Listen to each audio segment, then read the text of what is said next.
Assalamualaikum warahmatullahi wabarakatuh. Berjumpa lagi di video pembelajaran Ilmu Pengetahuan Sosial atau IPS kelas 7 semester 2. Di bab ketiga ini masih tentang aktivitas manusia dalam memenuhi kebutuhan, tentang subbab yaitu peran iptek dalam kegiatan ekonomi. Untuk itu, mari kita pelajari bersama. Jadi, apa saja tujuan pembelajaran kita? Yang pertama, menjelaskan pengertian dari iptek. Yang kedua, menjelaskan peran iptek dalam kegiatan ekonomi. Oke, sebelum kita masuk materi, silahkan anak-anak mencermati gambar-gambar berikut ini. Apa yang bisa kalian dapatkan atau simpulkan dari gambar-gambar berikut? Ya, betul. Di dalam gambar 1, terdapat perkembangan handphone dari masa ke masa yang mengalami perubahan.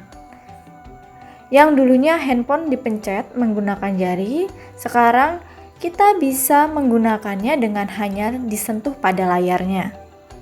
Lalu terdapat macam-macam dari transportasi yang semakin hari atau dari zaman ke zaman mengalami perubahan. Selanjutnya ada mesin cuci, kulkas, dan oven. Dari gambar-gambar tersebut, tentunya teknologi-teknologi ini muncul karena adanya perkembangan dari kebutuhan kita sendiri sebagai manusia. Jadi zaman dahulu orang tidak perlu membutuhkan handphone atau tidak perlu membutuhkan mobil dan lain sebagainya. Nah, contohnya saja, untuk handphone ini dulu komunikasi hanya bisa melalui tatap muka langsung atau dengan menggunakan surat. Akan tetapi manusia semakin hari atau semakin perkembangan zamannya semakin ingin sekali untuk praktis dalam menggunakan kebutuhan. Sehingga para ilmuwan mengembangkan teknologi-teknologi tersebut untuk memenuhi kebutuhan manusia yang tadi yang bervariasi dan tentunya mempermudah untuk kesejahteraan bersama. Nah, dari pernyataan-pernyataan tersebut tentunya kita akan membahas tentang apa sih yang dimaksud dengan iptek itu sendiri, lalu bagaimana dampak iptek terhadap perkembangan kegiatan ekonomi. Mari kita bahas yang poin pertama tentang pengertian iptek. Iptek adalah suatu ilmu yang berorientasi pada pemenuhan kebutuhan manusia. Pesatnya perkembangan iptek dapat dilihat dengan semakin bermunculannya teknologi canggih yang dapat membantu aktivitas manusia. Namun, perkembangan iptek juga akan membawa beberapa dampak baik maupun dampak buruk.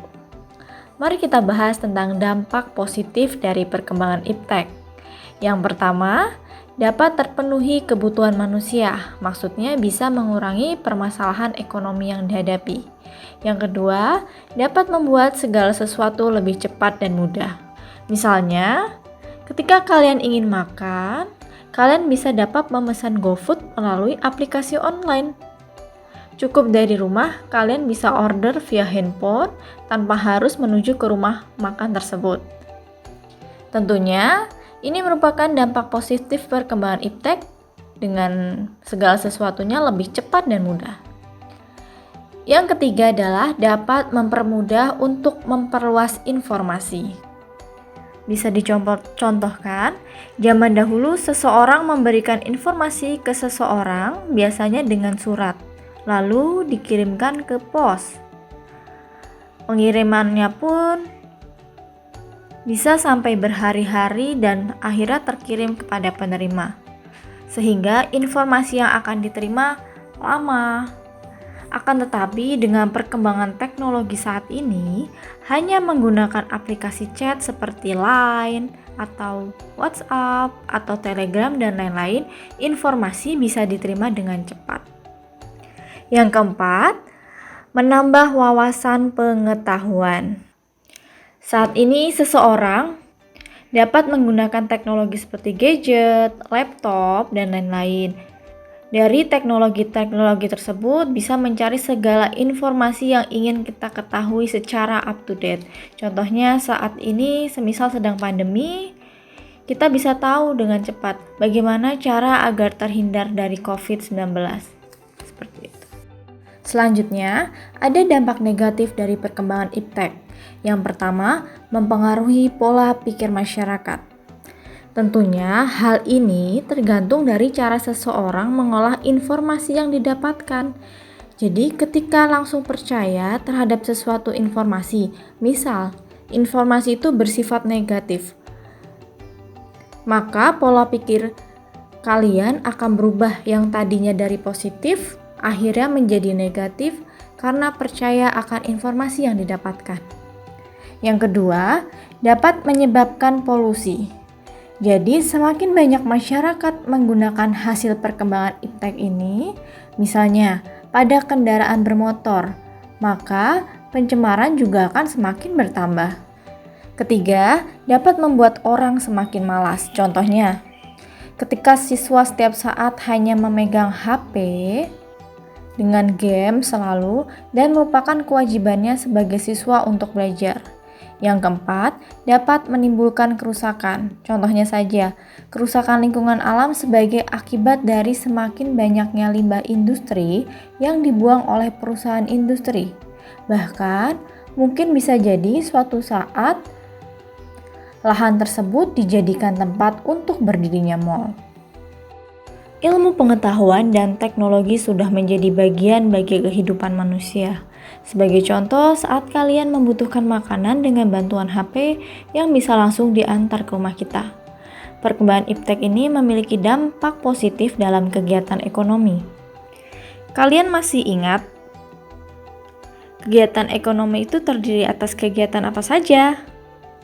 Ya, kegiatan ekonomi terdiri dari produksi, distribusi, dan konsumsi.